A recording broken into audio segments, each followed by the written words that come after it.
अस्सलाम वालेकुम। आज हम बहुत ही इम्पोर्टेंट लॉन्ग क्वेश्चन को डिस्कस कर रहे हैं। वो है पढ़ा define cracking and explain its various type.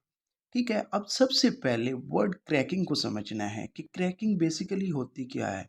आप अक्सर कहते हैं कि बोन क्रैक हो गई है, उसका मतलब क्या है कि बोन टूट गई है पड़ी। अगर हम क्रैकिंग का मीनिंग देखें तो इसका मतलब होता है टूटना। तो हमने अपने लास्ट लेक्चर में फ्रैक्शनल डिस्टिलेशन पढ़ी थी। उसमें हमने क्या कहा था कि फ्रैक्शनल डिस्टिलेशन के ज़रिए हम कि गैसोलीन या डीज़ल वगैरह हासिल करते हैं बड़े। तो हमने क्या कहा कि 20% हम हासिल करते हैं, ठीक है, कि 100% अगर टोटल है तो उसमें सिर्फ डीज़ल जो हमें हासिल होगा वो 20% होगा, ठीक है। तो अगर हम अपने डेली लाइफ में इसका कंजप्शन देखें, इसकी इस्तेमाल देखें या डीज़ल वगैरह की, तो ये बहुत ज़्यादा है। तो ये इसकी 20% प्रोडक्शन हमारे उस ज़रूरियात को पूरा नहीं कर सकती। इसलिए हम क्या करते हैं, हम केरोसिन ऑयल वगैरह को क्या करते हैं पड़े कि इसे हाई टेम्परेचर और हाई प्रेशर पे क्या करते हैं in the absence of air. ठीक है, कि एयर की गैर मौजूदगी में हाई टेम्परेचर और हाई प्रेशर पे इसकी क्रैकिंग करते हैं और उससे हम क्या हासिल कर लेते हैं, ये डीजल वगैरह हासिल कर लेते हैं। इन शॉर्ट अगर मैं आपको बताऊं तो हम क्या करते हैं कि लॉन्ग कार्बन हाइड्रोकार्बन चेन को ब्रेक डाउन कर देते हैं छोटे छोटे हिस्सों में, ठीक है, और उससे हम क्या कर देते हैं, डीजल वगैरह गैसोलीन वगैरह ऑब्टेन कर लेते हैं पड़े। अगर मैं अब डेफिनेशन की बात करूं तो the process of conversion of higher hydrocarbons के एक ऐसा प्रोसेस जिसमें आप हायर हाइड्रोकार्बन्स को लोअर हाइड्रोकार्बन्स में क्या कर देंगे, चेंज कर देंगे। लेकिन कंडीशन क्या है, in the presence of high temperature and high pressure. आपको टेम्परेचर भी हाई रखना पड़ेगा और आपको प्रेशर भी क्या रखना पड़ेगा, हाई रखना पड़ेगा, ठीक है। तो लेकिन एक और भी कंडीशन है, in the absence of air. अब यहाँ पे एयर की गैर मौजूदगी में आप ये प्रोसेस करेंगे। अब एयर की गैर मौजूदगी में क्यों करेंगे, क्योंकि जब भी आप इसे एयर प्रोवाइड करेंगे तो ये बर्न हो जाएगा, जल जाएगा, ठीक है। जिस तरह हमारे पास हायर हाइड्रोकार्बन C16H34 है, इसको हमने हाई टेम्परेचर और हाई प्रेशर दिया तो हमारे पास हेप्टेन हासिल हुआ, उसके बाद इथीन हासिल हुआ और उसके बाद प्रोपीन हासिल हुआ, ठीक है। तो ये क्या थी, ये बेसिकली क्रैकिंग थी कि हमने हायर हाइड्रोकार्बन्स को ब्रेक डाउन करने के बाद उसे लोअर हाइड्रोकार्बन्स में चेंज किया और इस किसकी मौजूदगी में, हाई टेम्परेचर और हाई प्रेशर की मौजूदगी में। लेकिन हमने हवा को अब्सेंस रखा, इसकी हवा की गैर मौजूदगी में। अगर हवा हम इसे यहाँ पे प्रोवाइड कर देते तो ये सारा बर्न हो जाता है, जल जाता।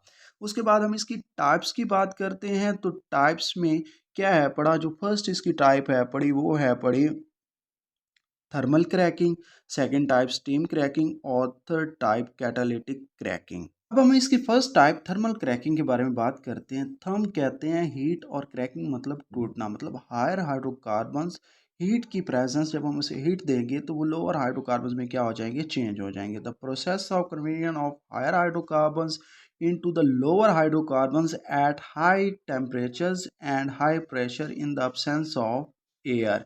ठीक है, कि कोई भी ऐसा अमल जिसमें हम हायर हाइड्रोकार्बन्स को ब्रेक डाउन कर रहे हैं हाई टेम्परेचर पे, ठीक है, लेकिन अब्सेंस ऑफ एयर पे, उसको हम क्या कह रहे हैं, थर्मल क्रैकिंग, ठीक है। उसके बाद अगर हम इसकी नेचर ऑफ प्रोडक्ट देखें तो नेचर ऑफ प्रोडक्ट ये जब भी बनाएगा अनसैचुरेटेड हाइड्रोकार्बन्स बनाएगा, ठीक है। और जैसे कि इथीन और प्रोपीन वगैरह है पड़ा, ये क्या करेगा, बनाएगा साथ। अब इथीन और प्रोपीन वगैरह को हम बहुत सी दूसरी चीज़ों में इस्तेमाल कर सकते हैं, जैसे कि हम प्लास्टिक वगैरह की कोई चीज़ बनाते हैं तो उसके लिए भी हम इसे इस्तेमाल करते हैं। उसके बाद जी वेरी इंपॉर्टेंट शॉर्ट क्वेश्चन है पड़ा, वो है पड़ा स्टीम क्रैकिंग, कि बेसिकली स्टीम क्रैकिंग क्या होती है पड़ी। तो स्टीम क्रैकिंग में क्या होता है कि हम इधर से केरोसिन ऑयल को डालते हैं और इधर से स्टीम, मतलब कि जो स्टीम को होते हैं उसको इधर से डालते हैं। ये दोनों एक दूसरे के साथ क्या होते हैं, मिक्स होते हैं। मिक्स होने के बाद यहाँ से हम क्या कर लेते हैं, डीजल वगैरह ये क्या कर लेते हैं, ऑब्टेन कर लेते हैं, ठीक है।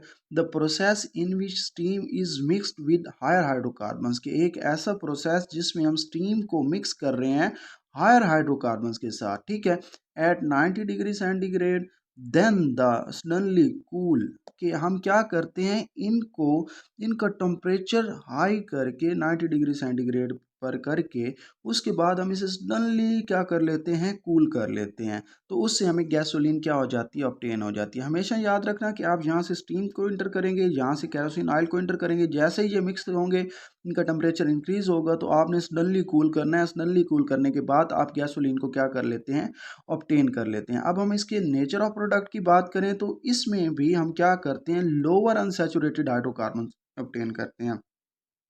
याद रखिएगा कि जो थर्मल क्रैकिंग में हम अनसैचुरेटेड हाइड्रोकार्बन ऑब्टेन करते हैं पड़े, उसकी क्वालिटी इतनी नहीं अच्छी होती, लेकिन जो स्टीम क्रैकिंग में करते हैं उसकी क्वालिटी इससे कदरे बेहतर होती है। और सबसे जो बेस्ट क्वालिटी का जो हम गैसोलीन ऑब्टेन करते हैं वो हम ऑब्टेन करते हैं पड़े कैटालिटिक क्रैकिंग में। अब कैटालिटिक क्रैकिंग क्या है, क्रैकिंग मतलब तोड़ना।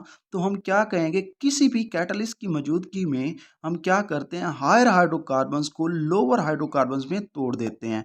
तो हम क्या कहेंगे, conversion of higher hydrocarbons into lower hydrocarbon at low temperature. अब यहाँ पे याद रखिएगा कि यहाँ पे जो टेम्परेचर है वो क्या है, बड़ा लो है in the presence of catalyst, लेकिन कैटलिस्ट भी मौजूद होने चाहिए। ठीक है, जैसा कि कैटलिस्ट Al2O3 हो गया और सिलिका वगैरह हो गया, ये कैटलिस्ट आप इस्तेमाल करेंगे और आप हायर हाइड्रोकार्बन्स को लोअर हाइड्रोकार्बन्स में चेंज कर देंगे। लेकिन आप याद रखिएगा कि जो कैटालिटिक क्रैकिंग में हम जो गैसोलीन वगैरह ऑब्टेन करते हैं ये बेस्ट क्वालिटी का होता है, इनकी क्वालिटी बहुत ही अच्छी होती है बड़ी। उम्मीद करता हूँ आज का लेक्चर आपको पसंद आया होगा। हमारे चैनल को सब्सक्राइब करें, बेल आइकन पर क्लिक करें। अल्लाह हाफिज़।